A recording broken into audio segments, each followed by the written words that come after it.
My life ain't heaven, but it sure ain't hell. I'm not on top, but I call it swell if I'm able to work and get paid right and have the luck to be black on a Saturday night. Hey!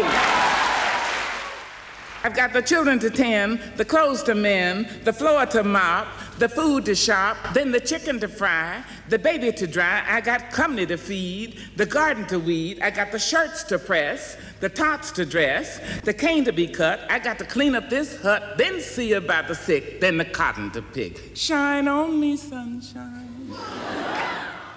Fantastic, Maya Angelou there. Well, we're joined by Francois, who's a performance poet and writer, and I know that Maya Angelou was a huge inspiration to you, wasn't she? Just explain, what was it about her that made it for you? I think it was her emotional honesty. It was her ability to write about such poignant subjects, but yet be very accessible. I remember being obsessed with Maya Angelou as a young woman, and how much of an impact her autobiography, I Know Why the Cage Bird sang, had on me. And also like her poems, Phenomenal Woman and I Rise and Men. You know, there's a lot of people that I know who absolutely adore her work. And she was unflinchingly honest, wasn't she, about the terrible time that she'd had as a child? You know, I think one of the hardest things as a performer is to be really honest, because you are just completely and utterly exposing yourself. And as a poet and a playwright, it's definitely a stance I take, but it's not an easy stance.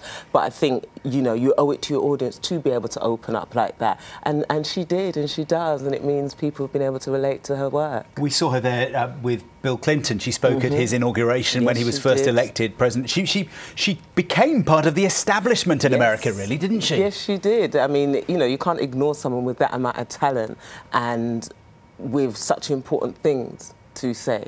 And I think Maya Angelou was someone who could not be ignored, and I think that's what all performers, all activists, all poets, all playwrights, writers, that's what you want to try and do. And the interesting thing about her work is some of it is decades old, but it sounds really fresh and new and relevant still.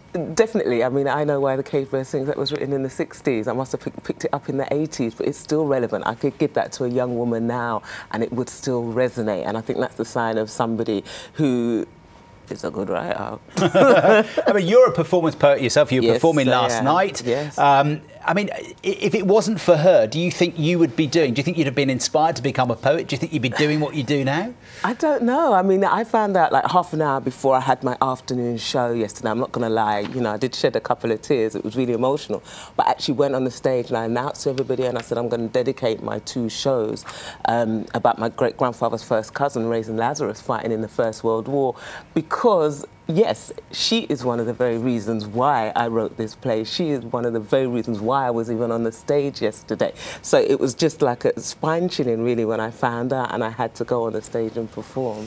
She has affected the lives of so many people, hasn't she? A lot of people who are not poets, that's what I'm saying. There's a lot of people that hate poetry, don't like poetry, but her work is so accessible, so rhythmic, so powerful, so emotional, that even the ordinary person can relate to it. OK, well, I think in a second you're going to persuade people who maybe are not familiar with her work. Yes, we will have the news in a few moments, and you'll get the news and sport where you are today. And we'll also be hearing from Frank Cottrell-Boyce about the 500 Words project. But before that... Yeah, let's hear Kat reciting one of Maya Angelou's poems, all about overcoming oppression. This is Still I Rise. You may write me down in history with your bitter, twisted lies. You may trod me in the very dirt, but still like dust I rise. Does my sassiness upset you? Why are you beset with gloom? 'Cause I walk like I got oil wells pumping in my living room. Just like moons and suns, like the certainty of tides. Just like hope springing high, still I rise.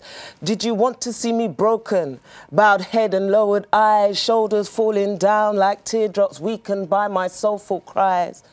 Out of the huts of history's shame I rise. Up from the past that's rooted in pain I rise. I am a black ocean leaping and wide, welling and swelling, I bear in the tide. Leaving behind nights of terror and fear, I rise. Into the daybreak that's wonderfully clear, I rise. Bringing the gifts my ancestors gave, I am the dream and the hope of a slave. I rise, I rise, I rise.